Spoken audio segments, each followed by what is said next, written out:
Vamos lá. Primeiro, falar a respeito aí dos smartphones, né? Hoje a gente tá assistindo quem é dos anos 70 como eu, quem é um pouquinho mais velho aqui. Eu, É de 71. 71, pronto. Eu tô só de 76.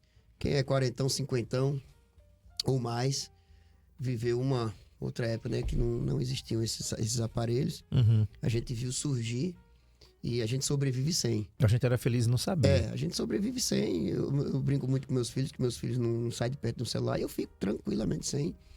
E já chegou ao ponto de uma vez o meu filho me interpelar: pai, mas você tem que estar com o celular perto. Eu disse: quem disse que eu tenho que estar com o celular perto? Aí ele disse: não, mas não pode. Eu disse: claro que pode. A gente fica, eu sobrevivo sem ele. Uhum. Mas hoje a gente tá vendo uma geração que nasceu com os celulares, né? A gente tá vendo... Eu tenho filha que nasceu com o celular já em moda, já nasceu com os smartphones agindo aí. O meu filho mais velho, o smartphone ainda não era uma realidade, assim. Existia o telefone celular, mas não era um smartphone, era só se via para ligar. Uhum. Mas aí ele, já novinho ali, foi surgindo aí foram se desenvolvendo os smartphones que viraram hoje computadores pessoais, né? Eu costumo dizer, e não é uma frase minha, mas eu adoro essa frase, que tudo na vida, tudo, absolutamente tudo, qualquer coisa que você imaginar, pode ser veneno ou remédio. Verdade. Vai depender da dose. Exatamente. Né? Então, o celular, ele veio e ele é uma coisa boa. O smartphone é uma coisa muito boa, muito prática. A gente resolve problemas bancários, a gente estuda. Eu me informo com o celular na mão, eu estudo, eu trabalho com o celular, eu acesso o prontuário de um paciente meu aqui através do celular. Eu consigo resolver instantaneamente problemas com meus colegas de profissão, discutir casos, por exemplo, com o celular. Você assina documentos pelo Pois celular. Então, é uma coisa muito prática. A gente tem acesso ao mundo através do celular. Isso é muito bom. E você, imagine que você tudo, como eu disse, tudo pode ser veneno ou remédio. Você, com o celular, com o uso inadequado dele, você vai entrar em vícios, vai entrar em dívidas, você vai adquirir doenças, certo? Se você fizer uso inadequado ou exagerado, né? Então, serve aí para todo mundo que não sai do celular. Vou falar da minha área mesmo. O uso excessivo de telas, até do computador, leva ao que chamamos de síndrome do usuário do computador, que é uma série de sinais e sintomas que decorrem do olho seco. Quando a gente fica muito tempo usando uma tela, a gente começa a experimentar a síndrome do olho seco. A lágrima evapora mais rápido, a gente não consegue piscar de maneira adequada. E aí você começa a ter dor nos olhos, ardência, olho vermelho, visão embaçada, por causa do uso excessivo das telas. Uhum. Né? Quando a gente usa o celular por muito tempo, a gente força também a nossa musculatura intrínseca do olho a ficar sempre numa mesma... Imagina você pegar uma coisa e ficar aqui segurando. Olha aí, o olho tempo seco todo. aí. Pois é. Olha, eu tô com o meu assessor aqui de imagem, tá fera, viu? É isso aí.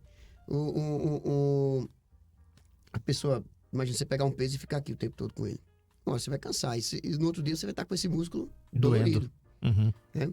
Mas, quando a gente fica o tempo todo olhando numa direção, a gente está fazendo isso com os nossos músculos oculares. Eles estão ali tensos numa só posição.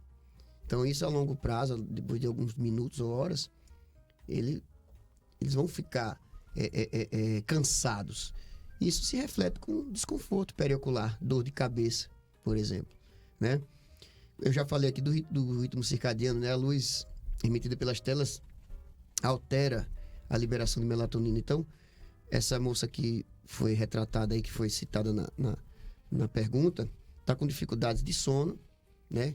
Provavelmente experimentando sintomas relacionados a esse ritmo circadiano alterado e relacionados à síndrome do usuário de computador. Uhum.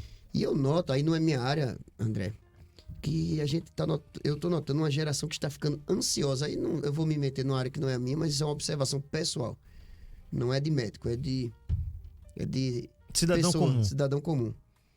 Eu noto os jovens principalmente os jovens, eu falo dos jovens porque eles estão mais ligados a essa tecnologia, eles nasceram com ela. Eu estou notando uma ansiedade deles com o smartphone.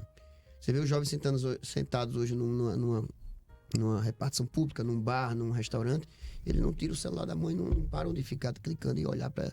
Né? Você chega, uma família inteira, pai, mãe, os filhos com o celular na mão, eles não conseguem tirar, não conseguem deixar na mesa. E às vezes deixam por algum momento, mas logo já estão buscando. Eu às vezes me vejo assim, e eu nem sou dessa geração, mas às vezes eu venho me pegando assim, é interessante isso. A gente tem que prestar atenção, voltar àquela frase que eu falei, tudo na vida pode ser veneno Ninguém conversa com ninguém. O remédio Então, a gente está criando uma ansiedade, e as crianças estão muito mais propensas a isso, né? Eu já vi casos extremos aí de violência doméstica porque o pai tirou o celular do filho. Violência grave, inclusive. Sim. Né? Tal ansiedade, tal vício que aquela criança criou em relação ao uso desses aparelhos. Então, cabe a nós, pais, cabe a cada um de nós prestarmos atenção e vamos ver no que é que isso vai dar, né? É uma realidade, é uma coisa que não tem como voltar atrás, né? É uma coisa que veio para ficar e tem o seu lado bom, mas vamos fazer um uso responsável e com parcimônia. Uhum. Existe uma infinidade de materiais de lentes de óculos. Existe também uma gama de formas de se prescrever óculos, certo? Existe óculos para corrigir existe, como eu falei, tem várias patologias que precisam do uso de óculos. Vou citar novamente a hipermetropia, o astigmatismo, combinação delas duas, miopia, astigmatismo, né? Que são problemas, teoricamente, que a gente fala de visão para longe, né? As pessoas que têm distúrbios visuais para longe têm mais ou menos esses 3 tipos de problema, embora a hipermetropia atrapalhe um pouquinho a visão de perto. E tem as pessoas que têm dificuldades de acomodação, são os presbítas que têm presbiopia, aí já precisa de outro tipo de prescrição. Aí tem o presbítero que usa só óculos de perto, porque a visão dele para longe é boa. Tem o presbítero que também não enxerga bem para longe, porque tem miopia, aí ele vai precisar de óculos para longe e perto, aí a lente também vai ser diferente, vai ser uma lente para longe e perto. Tem o hipermétrope, que a depender do grau, ele vai ter dificuldade para perto, vai ter cansaço quando vai ler, mas ele, dependendo do grau, como eu disse, vai ter dificuldade até para distância também. E para cada situação, há um tipo de prescrição, há um tipo de lente adequado. Fica difícil dizer assim, todas as gamas, todas as possibilidades, mas todas as nuances, todas as possibilidades. Mas aí o seu oftalmologista vai analisar a situação e prescrever o tipo de lente que seja mais adequado. Uhum. Estou falando em termos de grau prescrito. Agora, materiais de lentes. Existe uma série de materiais também. Tem os materiais plásticos, que são os mais utilizados hoje em dia, né? As lentes em vidro, praticamente, a gente não vê mais, né? São lentes que não arranham, mas elas quebram muito, são pesadas, então não se usam. Os materiais plásticos têm uma série de materiais, né? A depender do caso, do tipo de grau, o tipo de ocupação da pessoa, exercido, paciente, a gente prescreve o tipo de material mais adequado, né? O cara pratica esporte, ele quer uma lente que não quebra, tem um policarbonato, por exemplo. As lentes em Trivex também, que são muito resistentes, né? Eu quero uma lente leve, tem uns materiais plásticos que são bem leves.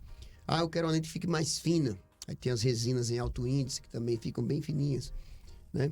Tanto o oftalmologista tem esse preparo, como os bons óticos também vão saber orientar, dar uma orientação a respeito desse material. Uhum. Né? Existem os tratamentos também que são feitos nas lentes.